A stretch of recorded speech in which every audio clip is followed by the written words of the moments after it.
Kita diperkenalkan dengan Mimorituka, seorang anak yang kurang memiliki kepribadian seperti sekantong batu. Dia telah terbiasa dengan kehidupan yang terasing karena masa kecilnya yang traumatis dan orang tua yang kasar, sehingga kini dia mencoba untuk menghilang ke belakang dan menghindari masalah secara impulsif. Saat ini di dalam kelas, ketua kelas Sogo sedang dibully oleh anak bandel kelas, Oyamada, yang tanpa alasan mencuri bukunya.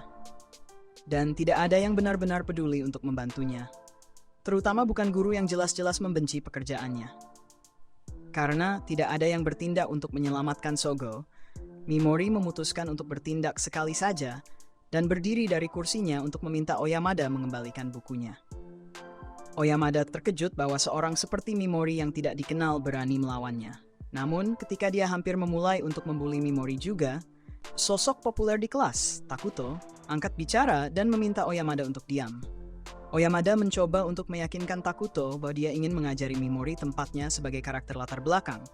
Tetapi Takuto tidak berniat membiarkannya terjadi. Untuk jelasnya, dia sama sekali tidak peduli dengan Mimori atau dengan Sogo untuk hal itu. Dia hanya tidak ingin Oyamada menjadi beban bagi Sogo. Oyamada tidak suka, tetapi karena Takuto adalah yang dominan, dia tidak punya pilihan selain mendengarkan dan tenang. Oyamada mengembalikan buku Sogo dan kembali duduk.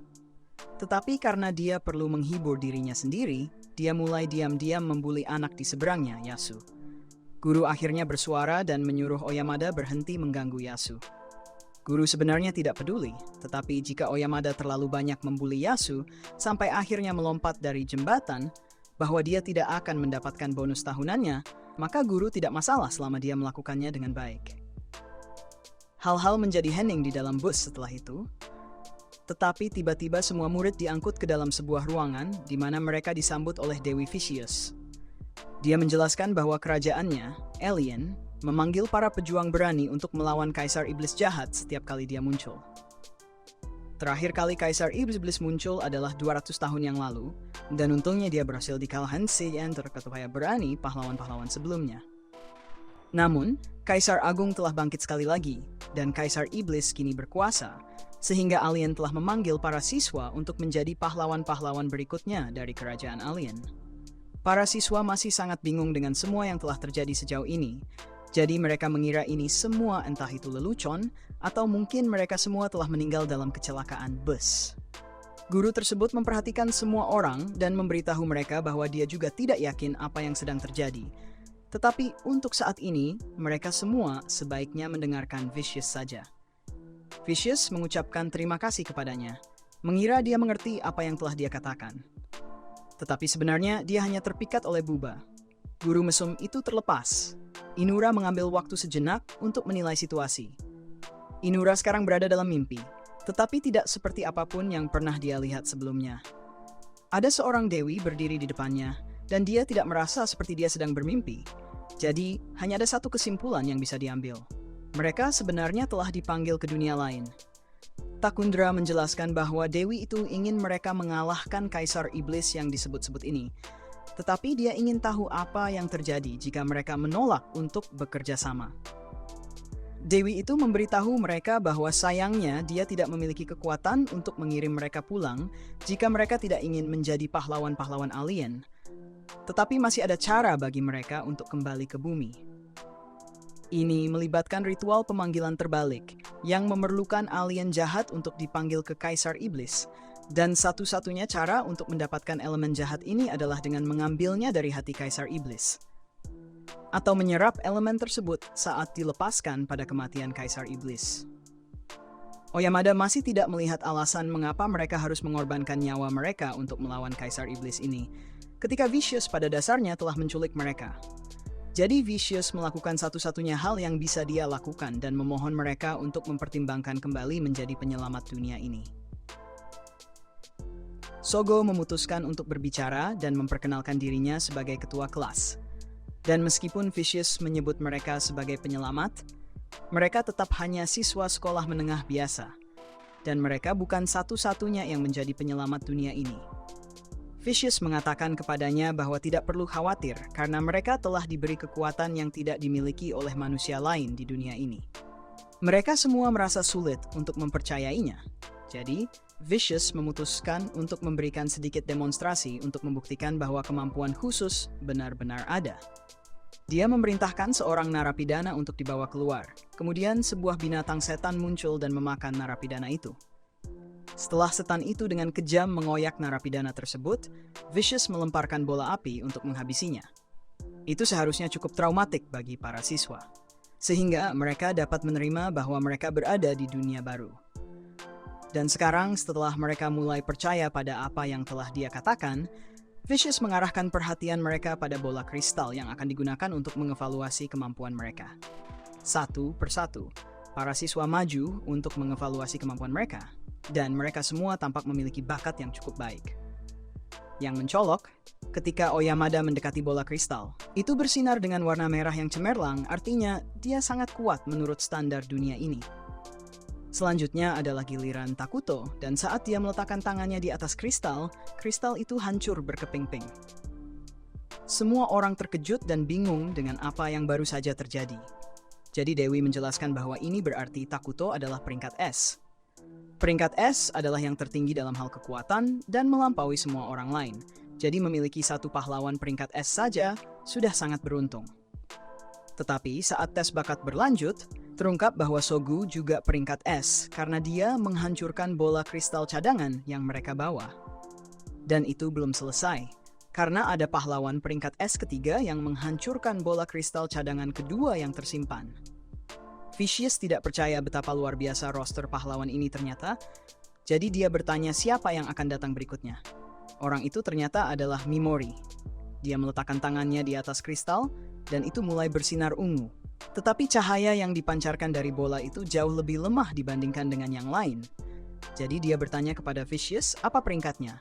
Namun dia sepenuhnya diabaikan dan meminta orang berikutnya untuk maju. Mimori terbiasa diabaikan. Jadi dia hanya mengikuti alurnya dan melanjutkan. Tetapi kemudian dia menyadari bahwa orang terakhir yang diperiksa adalah Yusa. Dan bola menunjukkan masa gelap di tengahnya, yang berarti dia adalah pahlawan gelap dari kelompok ini. Dan sejauh catatan mereka menunjukkan, pahlawan gelap seringkali jauh lebih kuat daripada pahlawan lain dalam kelompok. Jadi pada dasarnya, semua orang perlu berhati-hati karena anak pendiam tadi baru saja mendapatkan senjatanya. Setelah itu, Dewi memberikan instruksi kepada semua orang tentang cara memeriksa status mereka. Dan ketika Mimori melihat statistiknya, dia menyadari bahwa statistiknya agak buruk. Dewi menciptakan jendela ini agar para pahlawan bisa mendapatkan informasi yang akurat tentang kemampuan mereka di mana saja. Jadi Mimori melihat lebih dekat-dekat dan memperhatikan sesuatu yang disebut keterampilan bawaan. Keterampilan bawaan adalah keterampilan yang unik bagi setiap pahlawan. Dan Dewi memberitahu mereka bahwa sekarang mereka akan melakukan ritual yang sangat penting untuk kesuksesan mereka. Dia memanggil Mimori maju dan menjelaskan bahwa dia adalah peringkat E. Dan seperti yang tercatat dalam buku catatan, pahlawan peringkat rendah selalu tidak lebih dari penghambat bagi mereka yang lebih kuat. Oleh karena itu, dia membuat keputusan eksekutif untuk menyingkirkan dia. Namun, membunuh seorang pahlawan hanya karena lemah akan terlalu ambigu secara moral baginya. Jadi dia memutuskan untuk memberi Mimori kesempatan untuk mendapatkan kembali hidupnya. Alih-alih langsung membunuhnya, dia akan mengirimnya ke reruntuhan, dan jika dia berhasil bertahan hidup, maka dia bisa hidup sesuai keinginannya di dunia ini.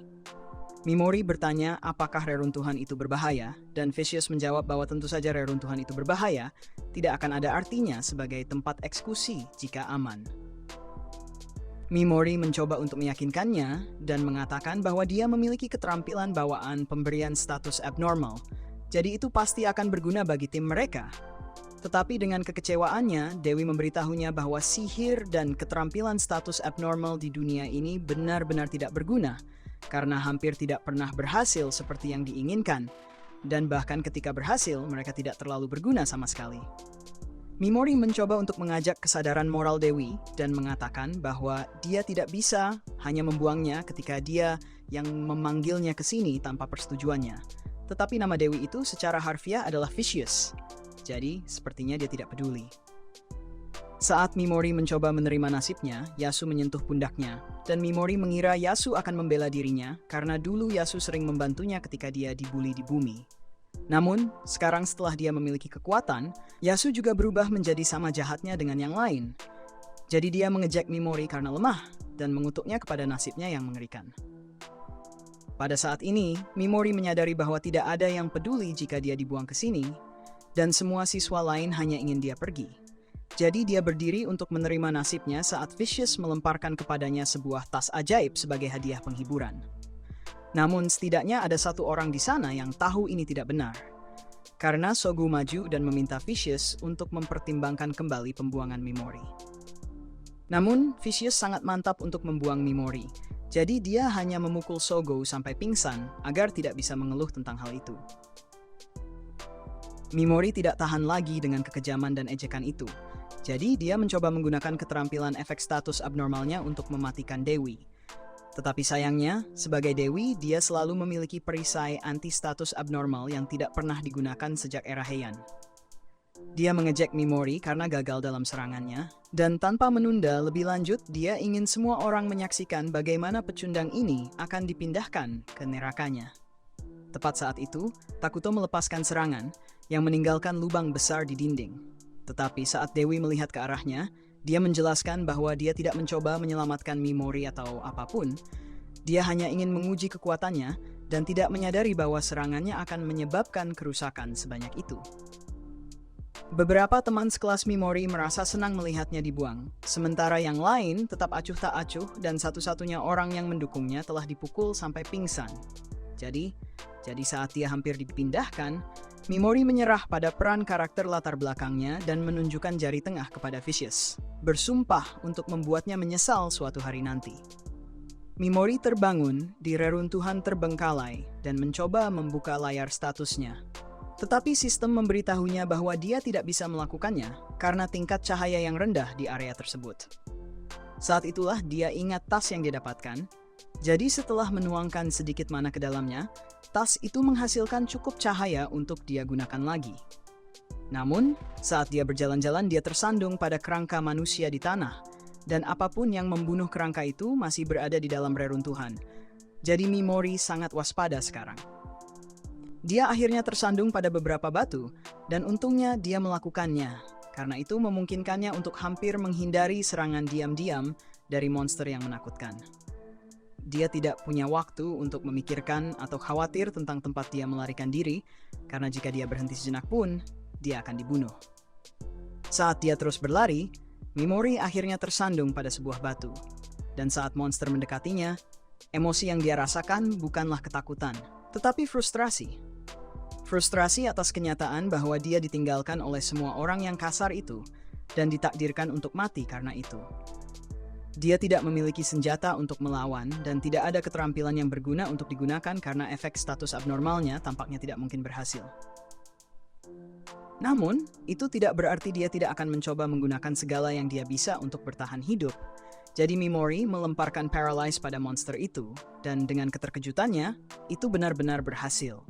Dia tidak ingin tinggal di sekitar untuk mencari tahu mengapa meskipun, jadi dia lari lagi. Saat dia melakukan ini, dia berpikir dalam hatinya bahwa kelumpuhan harus menjadi kebetulan satu kali. Karena Vicious mengatakan efek status abnormal memiliki tingkat keberhasilan rendah.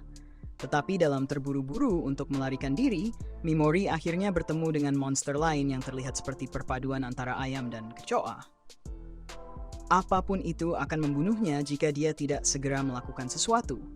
Jadi Mimori mengangkat tangannya dan melemparkan Paralyze lagi.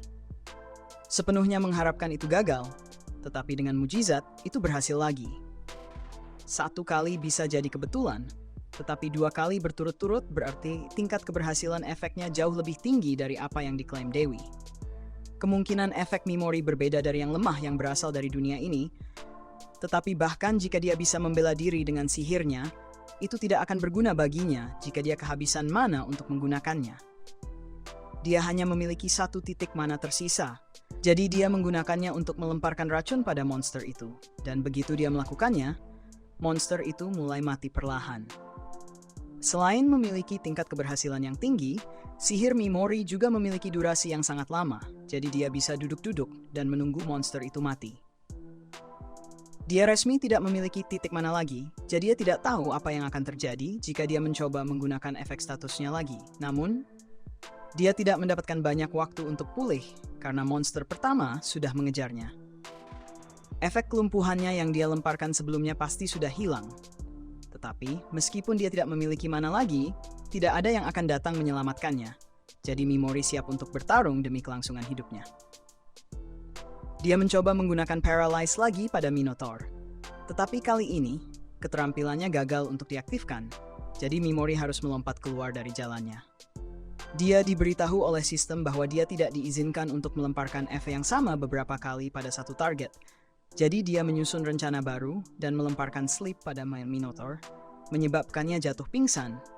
Dan begitu monster itu tak sadarkan diri, Mimori juga mengaplikasikan racun padanya. Sepertinya tidak ada pembatasan pada penumpukan efek, tetapi dia kehabisan mana. Jadi jika dia terus menggunakan keterampilannya, akhirnya dia akan habis juga dan masih banyak monster lain yang harus dihadapi. Mimori mulai mengulangi Paralyze, dan akhirnya dia berhasil menghentikan semua monster, tetapi itu membuatnya hampir roboh. Namun, masalahnya belum berakhir karena monster-monster lain mulai mendekat. Jadi, dia tidak punya pilihan selain terus menggunakan Paralyze sampai tubuhnya tidak bisa lagi menahannya. Dan tidak lama kemudian, dia mencapai batasnya dan tidak bisa melanjutkan lagi. Masih banyak monster di sekitarnya, tapi dia tahu jika dia mencoba menggunakan keterampilannya sekali lagi, itu bisa berarti akhir dari dia. Dia tidak memiliki pilihan lain, tapi untungnya, tepat saat dia hampir habis stamina tubuhnya, si Cockatrice yang diberinya racun beberapa waktu lalu tiba-tiba mati. Dan karena itu, level Mimori melonjak hingga dia mencapai level 258, dan baik mana maupun staminanya terisi kembali. Awalnya, Mimori tidak mengerti apa yang terjadi, tetapi kemudian dia menyadari monster mati, dan dari situlah dia mulai menyerang monster lainnya. Mimori menyadari bahwa dia harus mendapatkan pengalaman karena racunnya membunuh monster itu. Dan dengan energinya terisi kembali, dia bisa terus bertarung sebanyak yang diperlukan. Saat dia terus menggunakan Paralyze, tingkat keterampilannya naik. Membuatnya percaya bahwa dia bisa mengupgrade-nya dengan penggunaan berulang. Tapi dia akan khawatir tentang itu nanti, karena sekarang dia harus memastikan dia bisa lolos dari tempat ini hidup-hidup. Dengan Paralyze-nya sekarang menjadi level 2, Mimori melihat bahwa sekarang dia memiliki pilihan untuk memilih beberapa target sekaligus. Jadi dia melakukannya, dan monster-monster itu langsung membeku di tempat. Sampai saat ini status Paralyze-nya berada di level 258. Efeknya memiliki tingkat keberhasilan 100%. Jadi Vicious mungkin satu-satunya orang di dunia ini yang keterampilannya tidak berpengaruh. Dia mulai memberikan racun pada semua monster yang dibekukan oleh Paralyze, dan akhirnya keterampilan racunnya juga naik level. Tapi masih ada banyak monster di sini. Jadi itu berarti dia bisa level up bahkan lebih banyak lagi. Mimori melihat jendela statusnya, dan karena dia naik level, statistiknya jauh lebih tinggi dari saat pertama kali dia datang ke sini. Terutama mananya, yang sekarang lebih dari 8.000, dan mana adalah satu-satunya cara dia bertahan hidup di neraka ini. Mimori istirahat sejenak dan duduk sambil menunggu racunnya bekerja. Dan akhirnya, monster-monster itu mulai mati satu persatu, meningkatkan level Mimori lebih lanjut. Pada saat dia mencapai level 500, Mimori cukup yakin bahwa sekarang dia bisa keluar dari reruntuhan ini. Jadi dia bersiap-siap untuk menyelesaikan sisa monster. Namun, setelah melihat Mimori membunuh puluhan dari mereka dengan mudah, monster-monster itu cukup punya akal untuk tahu bahwa mereka sebaiknya tidak bergurau dengannya. Jadi mereka semua lari. Sekarang area itu aman. Mimori menyisir tumpukan tulang yang membusuk untuk mencari barang jarahan yang bisa digunakan. Dan setelah mendapatkan jubah dan pedang, dia berangkat untuk keluar dari reruntuhan. Saat ia mencari jalan keluar, ia menemui banyak monster yang berbeda. Tapi ia menyadari bahwa ada masalah lain yang harus ia hadapi. Ia tidak punya makanan, jadi ia akan kelaparan segera jika tidak mendapatkan sesuatu untuk dimakan. Ia begitu putus asa sehingga ia bahkan bersedia memakan daging monster. Jadi setelah mengikuti jejaknya, ia kembali ke mayat-mayat monster, dan dengan enggan mulai memotongnya untuk memakan apa yang bisa ia dapatkan. Namun, saat bola mata keluar dan Mimori mencoba memakannya, ia menyadari bahwa seluruh tubuh monster ini mengandung asam, jadi ia tidak akan bisa memakannya sama sekali.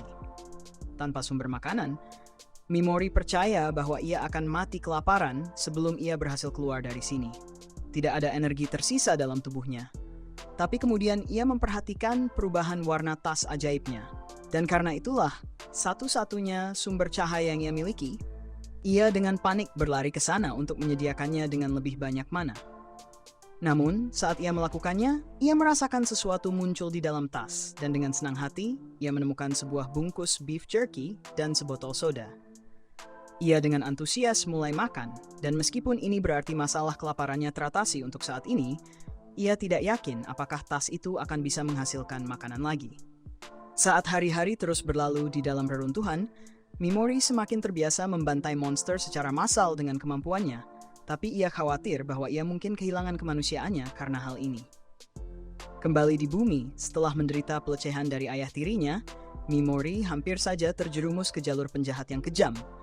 Tetapi sebelum ia kehilangan rasa kemanusiaannya, ia diselamatkan oleh bibi dan paman yang mengasuhnya dan memberinya rasa normalitas. Ia belajar tentang empati, dan ia pikir ia telah menjadi orang normal seperti mereka. Tapi sekarang, saat ia menatap gunung mayat di bawah kakinya, ia merasa tidak ada apa-apa. Tidak ada jalan kembali ke seperti yang ia lakukan sebelumnya. Jadi Mimori hanya menerima bahwa sekarang ia mungkin menjadi seorang psikopat dan melanjutkan perjalanannya. Saat ia melanjutkan, ia menemui bagian lain dari reruntuhan dengan monster bola mata mengambang.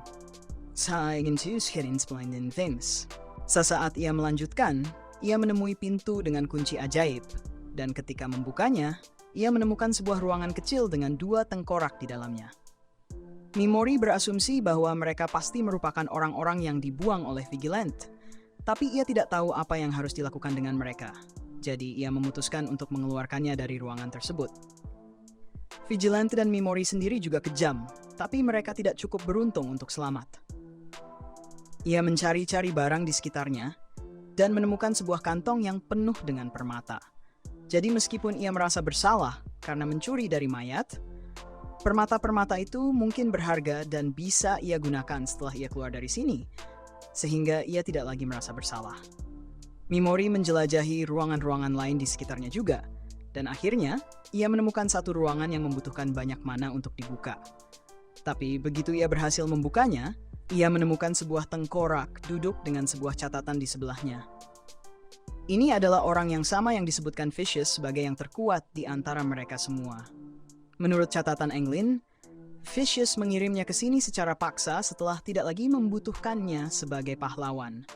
Dan meskipun dia cukup kuat untuk sampai sejauh ini, jelas dia tidak bisa melarikan diri. Jadi dia meninggalkan pesan untuk membantu orang berikutnya yang mampu sampai sejauh ini.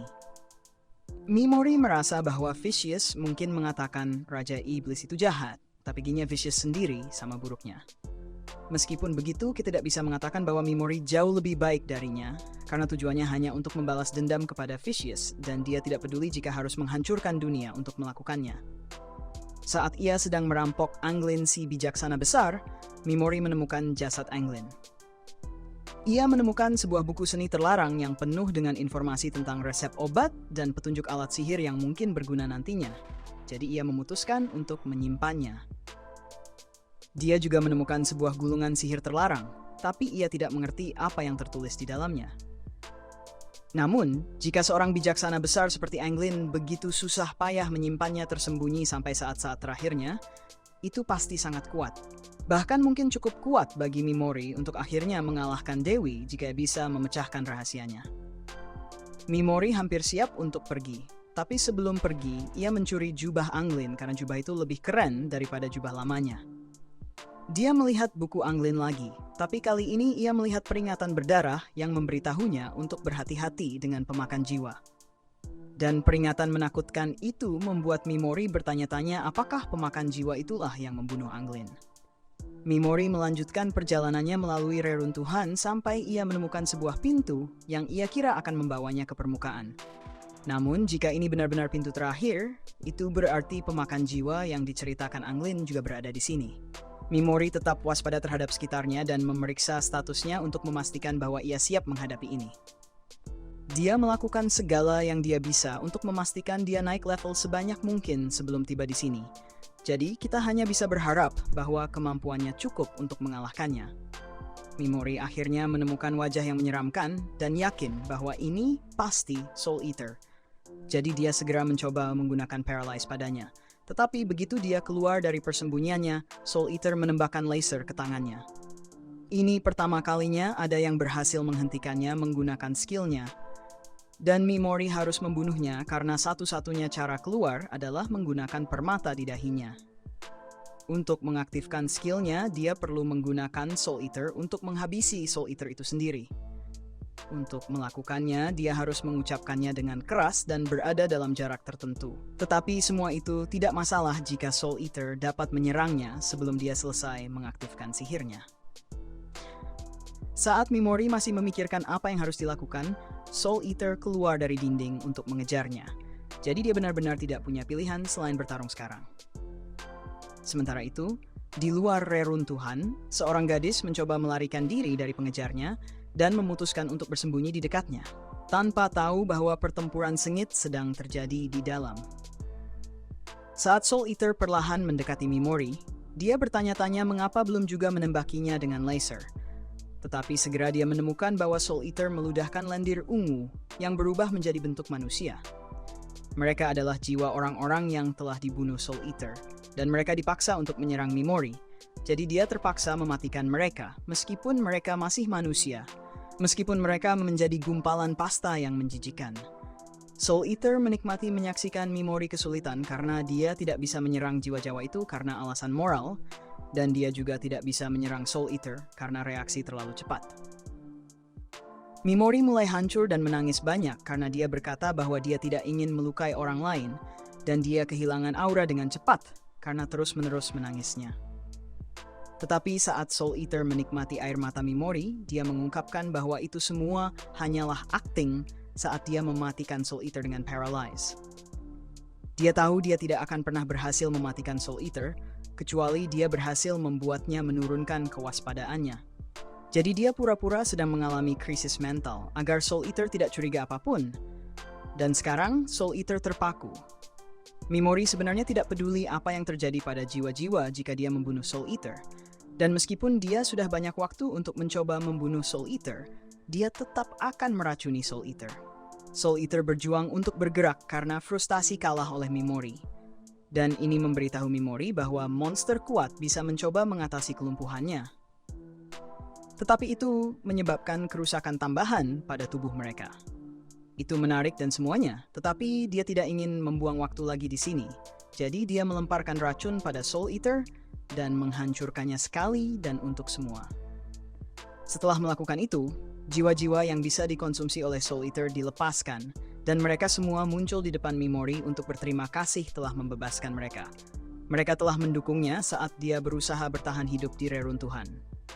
Dan tidak ada yang benar-benar keberatan bahwa dia mengambil barang dari tubuh mereka.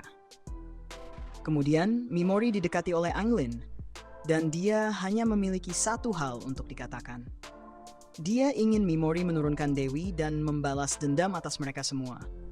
Jiwa-jiwa yang sudah mati kemudian pergi. Dan meskipun Mimori biasanya tidak akan menerima permintaan tanpa kompensasi apapun, dia sudah merencanakan untuk menurunkannya.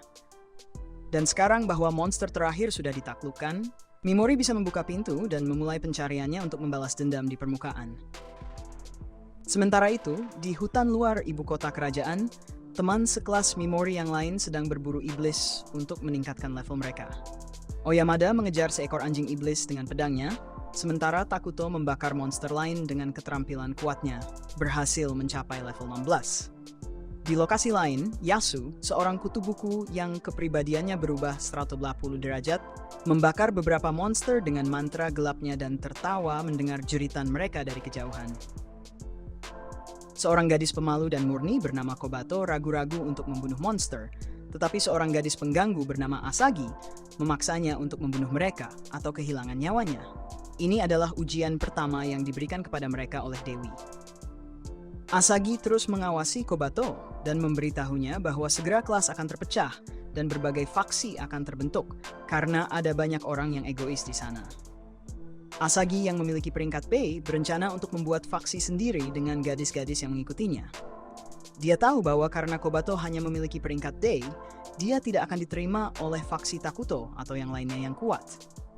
Bahkan Yasu tidak akan bisa menerimanya karena dia akan segera mati. Kobato panik mendengar hal ini, tetapi Asagi menyuruhnya untuk tidak khawatir tentang detail yang tidak berguna. Dia hanya ingin Kobato menjadi mainan kecilnya yang imut dan, demi dirinya, dia meminta gadis-gadis dari faksinya untuk menjebak monster yang bisa dia selesaikan dengan mudah. Seorang anak laki-laki meminta Kobato untuk membunuh monster itu dan lulus ujian yang diberikan kepada mereka oleh Vicious, atau dibuang seperti Mimori. Kobato tidak ingin membunuh monster yang malang itu, tetapi Asagi mendorongnya, praktis memaksanya untuk melakukannya. Akhirnya, dia membunuh monster itu, tetapi tindakan kekerasan itu membuatnya hancur. Dia teringat saat Mimori membantu anak kucing liar yang terluka dan mulai menangis, berpikir bahwa dia tidak bisa membantu Mimori. Sementara itu, Ayaka kembali sadar, dan rasa sakit di perutnya mengingatkannya bagaimana Dewi Vicious menjatuhkannya sebelum mengirim Mimori pergi. Dia segera pergi untuk menghadapi Dewi Vicious, yang berpura-pura dengan akting kelas 3, mengatakan bahwa dia juga merasa sangat terluka mengirim Mimori ke dalam bahaya. Namun, ini adalah kebijakan kerajaan mereka. Dia menambahkan bahwa ritual untuk menyingkirkan anggota kelompok yang terlemah akan terus berlanjut, dan selama Ayaka tertidur, dia sudah mengirimkan orang-orang lemah yang tidak bisa membunuh satu iblis pun. Ayaka benar-benar membenci Dewi pada titik ini, dan memberitahunya bahwa caranya salah. Vicious hanya menertawakannya, mengatakan bahwa setiap orang berhak memiliki pendapat yang berbeda, tetapi itu tidak berarti dia akan mencoba mengakomodasi mereka. Ayaka kemudian menyarankan bahwa sebagai pahlawan peringkat S, dia akan bekerja sangat keras dan melindungi mereka yang tidak bisa tampil dengan baik. Sebagai gantinya, dia ingin Vicious tidak mengasingkan mereka. Vicious menerima idenya, dan kemudian meminta Ayaka untuk berjabat tangan dengannya agar mereka bisa mengubur masa lalu dan memulai hubungan mereka dengan perspektif baru. Jauh dari mereka, di hutan gelap yang berbatasan dengan reruntuhan yang ditinggalkan, seorang wanita berlari menjauh dari sekelompok bandit jahat yang mengejarnya. Namun dia terlalu ceroboh dan meninggalkan petunjuk yang mudah bagi kelompok bandit yang berencana membiarkannya berlari sejauh yang dia inginkan, karena mereka pada akhirnya akan mengepung dan memburunya. Pada saat yang sama, Mimori baru saja keluar dari reruntuhan. Dia melihat statistiknya sebelum melanjutkan perjalanan dan menemukan bahwa mananya lebih dari 59.000. Namun, dia lebih tertarik untuk mengetahui detail keterampilannya saat ini. Dia menemukan bahwa dia bisa menggunakan keterampilan paralisis pada bagian tubuh tertentu dari targetnya selain seluruh tubuh mereka.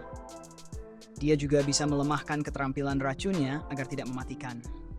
Dia berencana untuk menguji keterampilan barunya ini begitu dia bertemu beberapa iblis.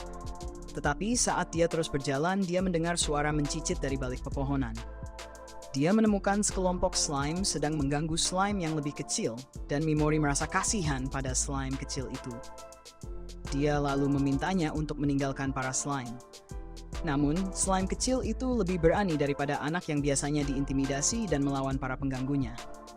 Mimori memutuskan bahwa ini adalah waktu yang tepat untuk menguji keterampilan barunya.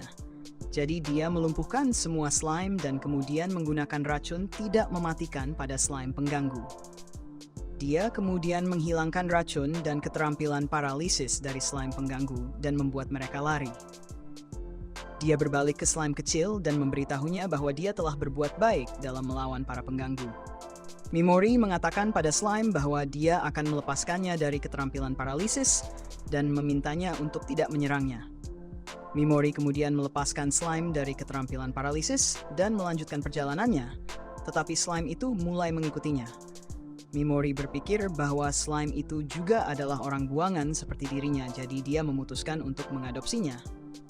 Dia menaruh slime itu di tudungnya agar bisa mengawasi Yin dan berinya peringatan jika mendapati. Sementara itu, Mimori membaca buku tentang seni terlarang oleh pahlawan kegelapan. Ada resep tentang obat yang dapat memperkuat bahkan slime sekalipun. Mimori berbicara kepada slime kecil itu, memberitahunya bahwa dia sedang dalam perjalanan untuk membalas dendam terhadap mereka yang telah menyakitinya. Dia bertanya kepada slime apakah dia masih ingin mengikutinya, dan slime itu mengiyakan. Mimori senang mendengar hal itu dan menamai slime tersebut Piggy Meru. Slime itu menyukai namanya yang baru. Mimori terus berjalan ketika tiba-tiba dia dikelilingi oleh para bandit yang mengejar wanita misterius itu. Para bandit mencoba membuat wanita itu kehabisan stamina, tetapi di jalan mereka mendeteksi kehadiran lain, jadi mereka datang ke sini untuk bersenang-senang. Pemimpin bandit meminta Mimori menyerahkan semua barang berharga yang dia miliki, dan mungkin mereka akan membiarkannya hidup. Mimori sangat ketakutan sekarang karena para bandit tampak mengerikan, dan dia belum pernah melawan manusia sebelumnya. Para bandit terlibat dalam argumen tentang apakah mereka harus segera menangkap gadis itu atau membuang waktu dengan orang asing yang acak, dan Mimori mencoba melarikan diri menggunakan kesempatan ini. Namun pemimpin bandit menyuruhnya berhenti segera. Mimori memohon agar dia dibiarkan hidup, tetapi ini justru membuat bandit semakin berniat untuk membunuhnya. Dia bergegas menuju Mimori, tetapi ternyata Mimori hanya berpura-pura takut. Dia menggunakan keterampilan paralisisnya untuk segera menghentikan gerakan pemimpin bandit, dan dia berhasil menghentikan gerakan pemimpin bandit itu. Dia kemudian mengambil waktu untuk mencela para bandit, menyebut mereka sampah. Dia mengatakan bahwa meskipun mereka jauh lebih lemah daripada iblis di reruntuhan, niat jahat mereka jauh lebih kuat. Bahkan Pigimaru marah pada para bandit, dan Mimori mengatakan bahwa membunuh orang-orang seperti itu tidak akan membebani hatinya. Dia lebih senang bahwa dia telah meringankan beban di bumi secara signifikan. Dia melemparkan mantra racun pada semua bandit, dan setelah mereka semua mati, Mimori merasakan kehadiran lain di dekatnya. Kehadiran itu milik gadis misterius yang telah menggunakan kekuatannya untuk membunuh para bandit. Dia menggunakan teknik khusus milik sukunya untuk memanggil baju besi spiritual untuk melindungi dirinya. Dia juga bisa merasakan kehadiran Mimori dan mengatakan bahwa ada seseorang yang sangat kuat di dekatnya. Tetapi aura yang mereka berikan cukup tidak pasti. Gadis itu tidak ingin menyerahkan segalanya pada kebetulan. Jadi dia mengayunkan pedangnya, memotong semak-semak tempat Pigimaru bersembunyi. Pada saat yang sama, Mimori tiba di belakangnya dan melumpuhkannya. Dia terbata-bata saat bertanya apa yang diinginkan Mimori. Dan Mimori mengatakan bahwa dia hanya ingin informasi karena dia baru di daerah ini dan tidak tahu apa-apa tentangnya. Gadis itu bertanya tentang 4 bandit itu, dan Mimori bertanya apakah mereka adalah teman-temannya. Dia menolak, dan Mimori percaya bahwa dia mengatakan yang sebenarnya karena dia tidak memancarkan niat jahat seperti mereka. Dia hanya menghapus keterampilan paralisis dari kepalanya agar dia bisa berbicara dengan bebas, dan memperingatkan gadis itu untuk tidak mencoba hal-hal yang aneh atau dia akan membunuhnya. Mimori berdiri di depan gadis itu dan memberitahunya dengan jelas bahwa karena banyak alasan, dia tidak mempercayai siapapun, apalagi orang asing yang dia temui untuk pertama kalinya, sebelum dia mulai menanyakannya. Gadis itu bertanya apa yang terjadi pada 4 bandit tersebut. Mimori memberitahunya bahwa dia telah membunuh semuanya, dan gadis itu tidak bisa mempercayainya karena sekumpulan preman itu dikenal sangat kuat. Dia bertanya kepada Mimori apakah dia melawan ke-4 bandit itu sendirian atau menerima bantuan. Tetapi Mimori menolak memberikan rincian lebih lanjut. Gadis itu percaya bahwa Mimori bukan orang jahat, jadi dia memutuskan untuk mempercayainya dan mengatakan bahwa dia akan menjawab setiap pertanyaan yang dia ajukan dengan jujur. Mimori juga mulai mempercayainya sedikit lebih banyak karena sikap kooperatifnya. Tetapi itu belum cukup untuk membebaskannya. Mereka mulai berbicara, dan Mimori mengetahui bahwa saat ini dia tidak berada di kerajaan asing. Dia banyak belajar dari gadis itu dan akhirnya bertanya apakah dia bisa membaca gulungan mantra terlarang. Gadis itu hanya bisa memberitahunya bahwa gulungan itu ditulis dalam jenis aksara kuno yang cukup khusus yang hampir tidak ada orang yang bisa membacanya. Namun, dia tahu seseorang yang bisa. Gadis itu memberitahu Mimori tentang seseorang yang disebut penyihir terlarang yang diusir dari tanah kelahirannya karena dianggap terlalu berbahaya akibat pengetahuan yang berlebihan. Gadis itu mengatakan kepada Mimori bahwa jika dia ingin bertemu dengan penyihir tersebut, dia harus pergi ke zona iblis emas yang merupakan area berbahaya di tengah benua. Mimori mengucapkan terima kasih kepada gadis itu atas semua informasi berharga, dan gadis itu berterima kasih kepadanya sebagai balasannya karena dia telah menyelamatkannya dari para bandit. Mimori mengatakan bahwa informasi tersebut membuatnya berbalas budi, dan gadis itu mengharapkan yang terbaik untuknya. Dia berpikir bahwa gadis itu terlalu jujur dan polos untuk kebaikannya sendiri, yang mengingatkannya pada bibinya. Bagaimanapun, dia memutuskan untuk pergi setelah memberitahu gadis itu bahwa mantra paralisis akan hilang dalam beberapa menit. Dan kemudian dia bisa melanjutkan perjalanannya. Gadis itu adalah satu-satunya yang tahu bahwa mantra paralisis akan hilang dalam beberapa menit. Dan kemudian dia bisa melanjutkan perjalanannya. Dia juga melompat di belakang Mimori dan memanjat bahunya. Mereka berbicara tentang kemungkinan kecil bahwa gadis itu mungkin menyerang mereka setelah dia dibebaskan dari mantra paralisis. Tetapi Mimori tetap ingin partner slime-nya mengawasi punggungnya sebagai langkah berjaga-jaga. Dia sangat ingin membantu dengan cara apapun yang dia bisa. Episode ini dimulai di kota Mills, di mana Mimori mencoba masuk ke kota tersebut. Namun, para penjaga gerbang menanyakan beberapa pertanyaan sebelum dia bisa masuk. Mereka curiga apakah dia seorang tentara bayaran yang datang untuk menjawab panggilan menaklukkan ruang bawah tanah. Mimori berpura-pura menjadi tentara bayaran dan memuji kota tersebut, mengatakan bahwa kota ini benar-benar berkembang. Penjaga wanita tidak suka cara Mimori mengucapkan nama kota tersebut dan memanggilnya anak desa karena itu. Namun, dia membiarkan Mimori masuk karena Marquis membutuhkan sebanyak mungkin tentara bayaran untuk menaklukkan reruntuhan. Dan Mimori berpikir bahwa keamanan di sini sangat lemah, karena mereka bahkan tidak memeriksa barang bawaannya. Dia senang semuanya berjalan lancar dan pergi ke sebuah penginapan untuk memesan kamar. Pemilik penginapan memberi tahu harga kamar, dan Mimori menyadari bahwa pemilik tidak memandangnya dengan baik. Dia berpikir bahwa masalah ini bisa diatasi dengan uang. Lalu dia mengatakan kepada pemilik penginapan bahwa perjalanannya panjang sehingga pakaiannya kotor. Dia menawarkan sejumlah uang dan bertanya apakah bisa memberinya sesuatu untuk dipakai serta menunjukkan tempat untuk mencuci pakaiannya. Pemilik penginapan setuju dengan senang hati setelah melihat uang yang ditawarkan, dan ketika ditanya namanya, Mimori menggunakan alias Hottie Skull. Kita melihat Mimori mengeringkan pakaiannya di kamarnya, lalu dia pergi untuk melihat-lihat sekitar kota. Dia memperhatikan bahwa kota ini tampak cukup aman. Toko-toko di sekitar sini adalah toko-toko biasa yang diharapkan ada di kota fantasi barat. Dia bertanya-tanya apakah ada di antaranya yang menjual barang-barang ajaib, dan dia juga menemukan serikat petualang. Dia mengakhiri penjelajahannya untuk hari ini, lalu kita melihat dia makan malam di penginapan. Dia menyukai rasa masakan dari dunia lain, dan dia memperhatikan sekelompok orang yang berisik sedang berbicara dengan keras sambil tertawa. Dia berpikir bahwa kelompok seperti ini memudahkan untuk mendengarkan percakapan mereka dan mengumpulkan informasi yang sangat dibutuhkan. Dia mengetahui bahwa kelompok tersebut sedang berbicara tentang resimen ksatria mana yang terkuat di negara ini.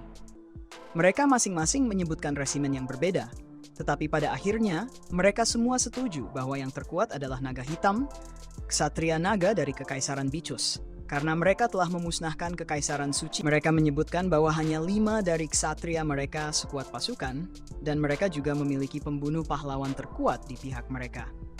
Setelah mengumpulkan informasi, Mimori kembali ke kamarnya dengan membawa makanan untuk slime, dan slime tersebut memakan makanannya.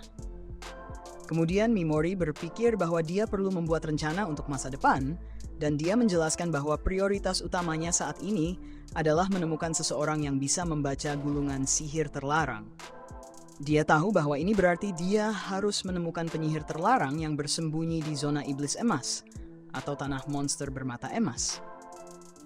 Dia berpikir bahwa dia juga harus membuat larutan peningkat monster untuk Pigimaru. Dan dia ingat bahwa orang-orang sebelumnya juga membicarakan tentang labirin dan bagaimana sebuah lantai baru-baru ini ditemukan di sana. Dia memeriksa resep larutan peningkat, dan dia menemukan bahwa dia membutuhkan tulang bubuk dari Raja Kerangka.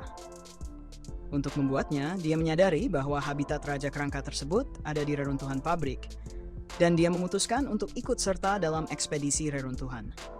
Keesokan harinya, kita melihat banyak orang berkumpul di sekitar reruntuhan, dan Marquis menyambut mereka semua. Dia memperkenalkan dirinya sebagai Cred Hurley, dan dia memberitahu semua orang bahwa mereka baru-baru ini menemukan lantai baru di reruntuhan ini. Dia menyatakan bahwa dia ingin mereka menjelajahinya, dan jika ada yang berhasil menemukan Dragonite Chalice, mereka akan diberi hadiah 300 koin emas. Dia menyebutkan bahwa dia juga akan membayar mahal untuk harta lain yang mereka bawa kembali. Dan dia menjelaskan bahwa mereka bebas menyimpan bahan monster yang mereka peroleh. Mimori senang mendengar bahwa dia akan dapat menyimpan bubuk tulang untuk dirinya sendiri. Dan Marquis memberitahu para peserta untuk berbaris dan mendaftar saat berbaris untuk prosesnya. Mimori memperhatikan seorang pria menyebalkan yang membuat keributan tentang gadis berkerudung yang dia temui sebelumnya. Pria itu mengatakan kepada gadis itu bahwa dia sangat cantik dan anggun, dan dia bertanya-tanya apakah gadis itu akan bisa membantunya. Gadis itu adalah seseorang yang sangat terkenal. Gadis itu memintanya untuk tidak mengganggunya, tetapi pria brengsek itu tidak berhenti mengatakan bahwa suaranya juga hebat, dan dia berpikir bahwa gadis itu mungkin adalah kapten minum suatu negara. Mendengar ini, para tentara bayaran lainnya bertanya-tanya apakah dia adalah Seras Ashrain dari Kekaisaran Suci Mi. Dan Mimori mendengar pembicaraan mereka, dan dia mengetahui bahwa Seras Ashrain adalah seorang kapten ksatria Alvin. Pria menyebalkan itu menyebutkan bahwa dia sebenarnya pernah bertemu Seras Ashrain Ren sekali, dan dia sangat cantik. Tetapi dia memperlakukannya seperti sampah ketika dia mencoba mengajaknya makan malam. Gadis itu tidak ingat pernah bertemu dengan orang seperti dia, dan ini membuat pria itu marah. Sambil menatap tubuhnya, dia menyatakan bahwa tidak diragukan lagi bahwa dia adalah Seras Ashrain. Dia menyebutkan bahwa jika dia bukan Seras, dia seharusnya tidak memiliki masalah untuk menunjukkan telinganya kepada semua orang agar mereka dapat memeriksa apakah dia elf atau bukan.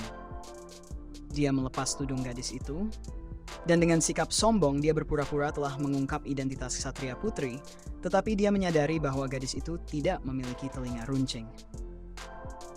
Mimori mengkonfirmasi bahwa wanita itu adalah yang dia temui di hutan, dan gadis itu memperkenalkan dirinya sebagai Seras. Pria brengsek itu terkejut melihat ini, dan dia menuduhnya dengan tidak adil karena telah mempermalukannya. Dia marah dan mengatakan bahwa dia akan membalas dendam, lalu dia pergi. Adegan kemudian beralih ke Mimori yang sedang pergi berbelanja setelah mendaftar, dan dia bertemu Seras. Seras bertanya apakah dia juga datang untuk menjawab panggilan Marquis, dan dia mengatakan iya, serta menambahkan bahwa dia merasa Seras berada dalam situasi sulit di reruntuhan tadi. Seras menyebutkan bahwa itu bukan apa-apa, dan Mimori memberitahunya untuk berhati-hati karena pria yang dia lecehkan tadi sangat marah dan mungkin akan mencoba melakukan sesuatu. Seras menjelaskan bahwa dia sudah terbiasa menghadapi orang-orang seperti itu dan lebih mudah jika mereka membencinya dan menjauh. Mimori bisa melihat bahwa Seras sengaja menghindari interaksi dengan orang lain dan dia menyatakan bahwa dia memiliki permintaan untuknya. Dia menjelaskan bahwa dia ingin meminta nasihatnya saat berbelanja agar tidak tertipu dan dia menawarkan untuk membayarnya. Mimori mengatakan bahwa dia ingin meminta nasihatnya saat berbelanja agar tidak tertipu, dan dia menawarkan untuk membayarnya. Mimori mengatakan bahwa dia ingin meminta nasihatnya saat berbelanja. Dan karena Seras peka terhadap kebohongan, dia memberitahu bahwa namanya, Hetty Stoll, hanyalah alias. Dia menyatakan bahwa mereka berdua memiliki rahasia yang harus disimpan, jadi mereka tidak perlu berbagi nama asli, dan Seras setuju. Keduanya kemudian membeli beberapa perlengkapan, dan setelahnya Mimori membayar Seras 3 koin perak. Seras terkejut menerima bayaran sebesar itu, tetapi Mimori menyebutkan bahwa itu adalah harga yang wajar. Seras setuju untuk menerima uang itu dan mencoba pergi, tetapi sebelum dia bisa, dia pingsan. Mimori menanyakan apakah dia baik-baik saja karena memperhatikan lingkaran hitam di bawah matanya. Dia menyadari bahwa Seras belum tidur selama berhari-hari, tetapi Seras menyatakan bahwa dia baik-baik saja, lalu pergi dengan tergesa-gesa. Mimori kemudian berpikir bahwa mereka harus menuju ke reruntuhan, dan adegan beralih padanya. Di lantai pertama reruntuhan, dia melihat beberapa tentara bayaran berlari sambil berteriak, dan dia mengetahui bahwa mereka lari dari versi mini Minotaur yang pernah dia hadapi. Di reruntuhan terakhir, dia melumpuhkan dan meracuni monster itu, dan dia menyadari bahwa mereka lari dari versi mini Minotaur yang pernah dia hadapi. Dia menyadari bahwa dia bisa dengan mudah menembus kulitnya menggunakan belati. Dia menyadari bahwa monster dari reruntuhan pembuangan memiliki kulit yang sangat keras, dan para tentara bayaran sebelumnya membawa seseorang kembali bersama mereka. Namun mereka melihat bahwa monster itu sudah mati. Mereka bingung melihat bahwa monster itu hanya memiliki satu luka dari belati, dan mereka tidak percaya bahwa seseorang bisa membunuhnya dengan satu serangan menggunakan senjata seperti itu. Mimori mendengar semua ini sambil bersembunyi, dan dia menertawakan ketidaktahuan mereka. Setelah berjalan beberapa waktu, dia beristirahat, dan dia menyadari bahwa monster-monster di sini tidak memberinya poin pengalaman dan juga tidak mengancam. Dia bergerak dengan santai, dan dia mendengar pria menyebalkan dari tadi berbicara dengan dua tentara bayaran lainnya. Dia mengetahui bahwa pria brengsek itu sedang mencoba merekrut para tentara bayaran ini untuk menghadapi Seras, dan dia menyatakan bahwa dia tidak akan memberikan kematian yang mudah untuk Seras. Karena dia merasa dipermalukan oleh Seras, kita mengetahui bahwa seorang psikopat total. Dia menyebutkan bahwa dia akan mengubah wajah sombong Seras menjadi penuh keputusasaan, dan kemudian memberikannya kepada monster-monster di dalam penjara bawah tanah. Para tentara bayaran berharap bahwa mereka akan diberi kesempatan untuk menghabisi Seras sebelum dia melakukan itu. Dan pria brengsek itu menyatakan bahwa mereka bisa melakukan apa saja dengan tubuhnya yang luar biasa. Mimori merasa jijik mendengar rencana mereka, dan dia mendekati mereka yang melihatnya. Mereka terkejut bertanya apakah dia mendengar semua itu. Dan setelah mengetahui bahwa dia memang mendengarnya, mereka berpikir bahwa mereka harus membunuhnya juga.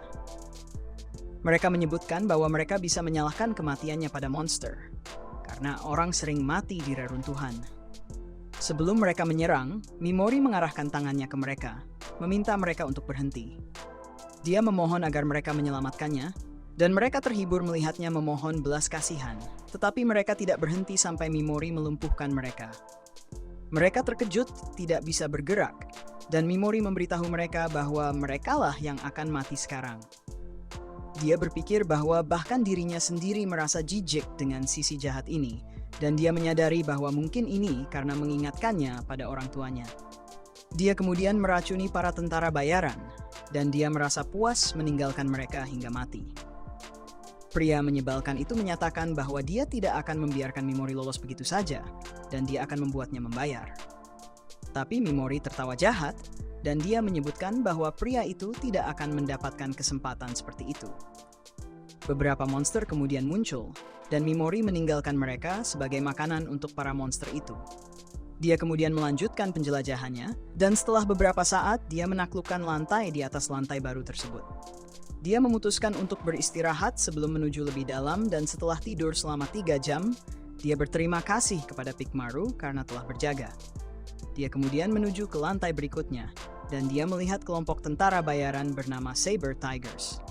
Berbalik, dia bertanya mengapa mereka kembali, dan mereka menjelaskan bahwa ada sesuatu yang tidak wajar terjadi di reruntuhan ini. Mereka menjelaskan lebih lanjut bahwa ada mayat monster tergeletak di mana-mana, dan mereka tidak bisa mengetahui apa yang membunuh mereka. Monster-monster itu bahkan tidak memiliki luka di tubuh mereka. Tubuh dan monster-monster di lantai ini juga mati, meskipun kelompok mereka adalah yang pertama tiba di sini. Mereka tidak menyukai tanda-tanda ini, dan mereka menyebutkan bahwa mereka telah memutuskan untuk kembali karena nyawa rekan-rekan mereka lebih penting bagi mereka daripada harta karun apapun. Mereka bertanya apakah dia ingin kembali bersama mereka, tetapi Mimori memberitahu bahwa dia ingin melanjutkan perjalanan, dan mereka memintanya untuk menyebarkan kabar tersebut jika dia bertemu tentara bayaran lainnya. Mereka mengatakan bahwa mereka juga akan melakukan hal yang sama, lalu mereka pergi. Mimori kemudian menjelaskan bahwa mereka membicarakan tentang monster yang dia bunuh dengan keterampilannya, dan dia berpikir bahwa akan ada lebih sedikit tentara bayaran begitu semua orang mendengar tentang hal ini. Dia kemudian menuju ke lantai berikutnya, dan dia menemukan piala Dragonite. Dia melihat monster batu di sampingnya, dan dia tahu bahwa bayangan itu akan hidup begitu dia mengambil piala tersebut. Sebelum monster itu memiliki kesempatan untuk bergerak, Mimori melumpuhkan dan meracuninya. Lalu dia mengambil piala itu. Monster itu kemudian mati, dan Mimori bertanya-tanya apa yang harus dia lakukan selanjutnya. Dia berjaga-jaga menyadari seseorang di belakangnya, dan dia mengambil piala itu. Namun, dia menemukan bahwa itu hanya Seras yang terkejut bahwa dia mengalahkannya untuk mendapatkan piala tersebut, dan berpikir bahwa dia pasti tertinggal saat beristirahat. Mimori menawarkan untuk memberikannya piala itu jika dia menginginkannya dan menyerahkannya kepadanya. Seras ragu untuk mengambil sesuatu yang begitu berharga tanpa memberikan apapun sebagai gantinya. Namun, Mimori tidak menginginkan apapun darinya. Seras tidak mengizinkan hal semacam ini. Tetapi Mimori membuka pintu tersembunyi ke lantai berikutnya dan memberitahu bahwa targetnya bukanlah piala tersebut. Dia mengejar monster yang bersembunyi lebih dalam di reruntuhan dan Seras terkejut bahwa dia tahu jalan ke lantai bawah. Dia menawarkan untuk menjaga Mimori dalam perjalanannya ke bawah sebagai bentuk pembayaran untuk piala itu dan menyadari bahwa dia tidak akan mundur. Mimori setuju dengan ini. Dia memintanya untuk tidak menyelidiki keadaannya dan dia setuju untuk melakukan hal yang sama untuknya. Adegan kemudian beralih ke Seras yang sedang bertarung melawan monster dan dia berhasil mengalahkannya dengan mudah.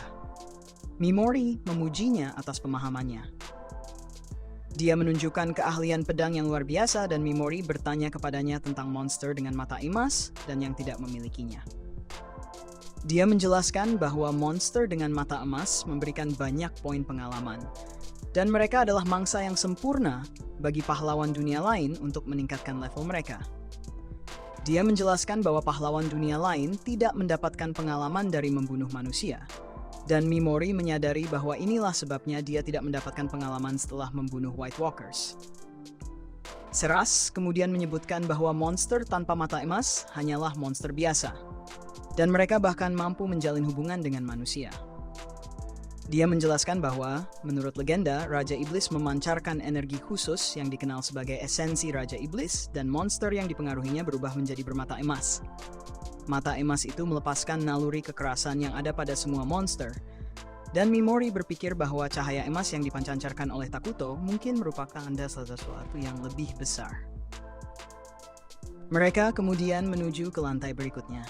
Dan Seras menyebutkan bahwa dia sudah merasakan kehadiran monster di dekat mereka selama beberapa waktu. Tetapi dia telah mengabaikannya karena tidak kuat. Mimori menyadari bahwa dia pasti merasakan keberadaan Piggymaru dan dia memperkenalkannya kepada Seras. Dia berharap bahwa mereka berdua bisa akur dan Seras menemukan slime itu lucu. Mimori kemudian menyatakan bahwa mereka harus beristirahat di sini dan Seras menyebutkan bahwa Mimori sebaiknya tidur sebentar dan dia akan membangunkannya ketika saatnya berangkat. Mimori menasihatinya untuk beristirahat juga karena tidak baik jika dia pingsan di tengah jalan. Seras mengerti dan setuju untuk berbaring sebentar. Namun ketika dia berbaring, Mimori membuatnya tertidur dengan menggunakan kemampuannya. Dia berpikir bahwa Seras sekarang bisa beristirahat dan ini membuat mantra penyamarannya hilang. Melihatnya, Mimori menyadari bahwa dia memang Seras Ashrain. Di tempat lain, kita melihat beberapa orang menemukan barang-barang milik White Walkers karena tubuh mereka sudah dimakan oleh monster. Mereka bertanya-tanya siapa yang bisa mengalahkan kelompok berbakat seperti itu tanpa ada tanda-tanda pertempuran.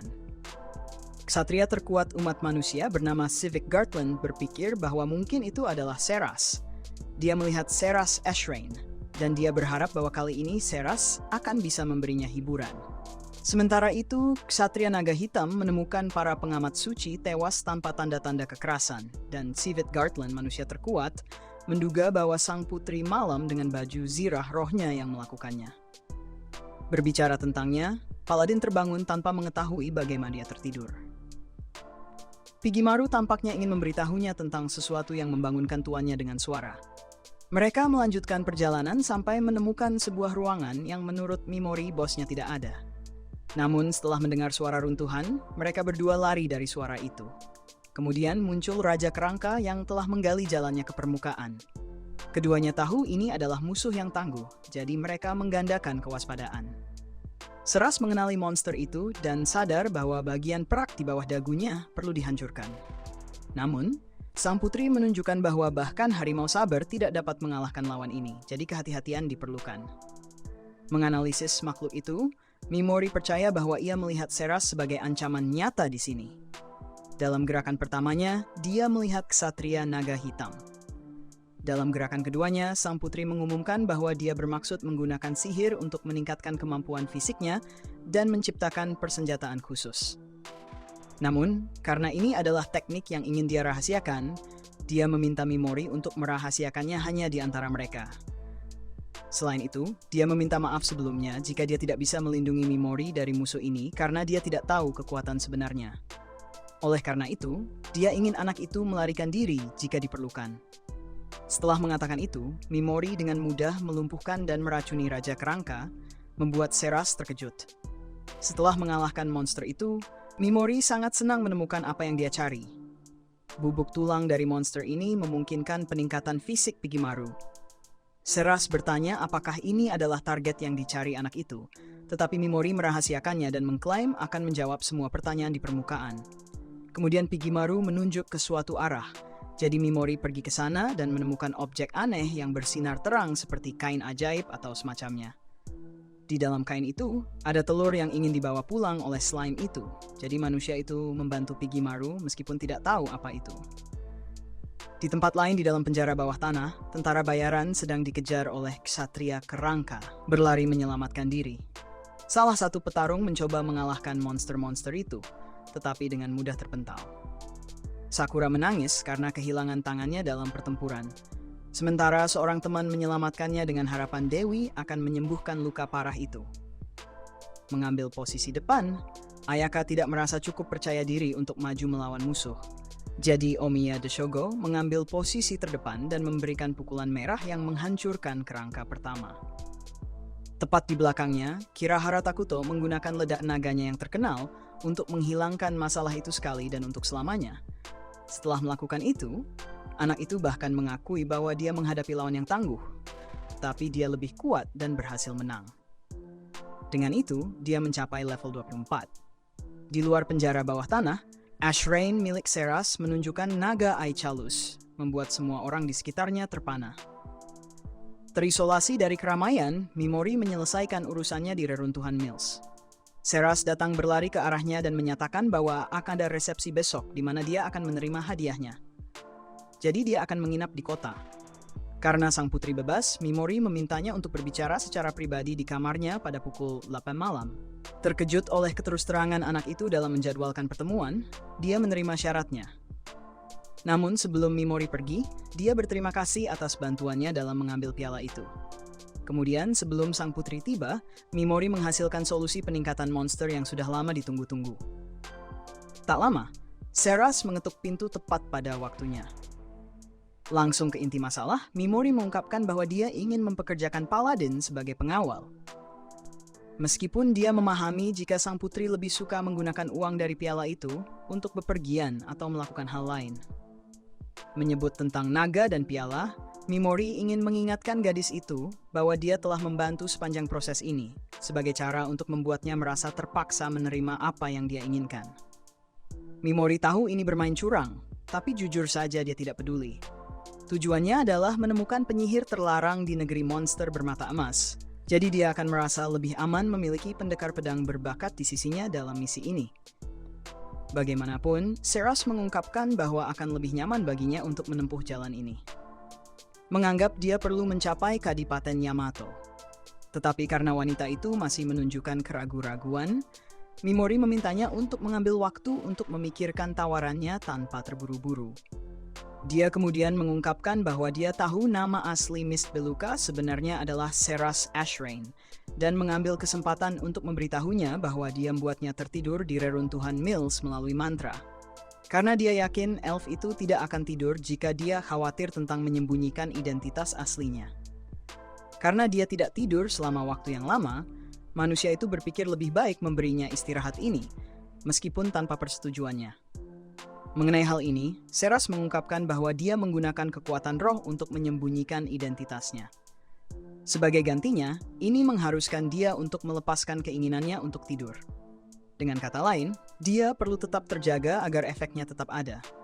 Selain itu, para pengamat suci mengejar Seras karena mereka memergokinya lengah dan menemukan bahwa dia adalah paladin dari Ni.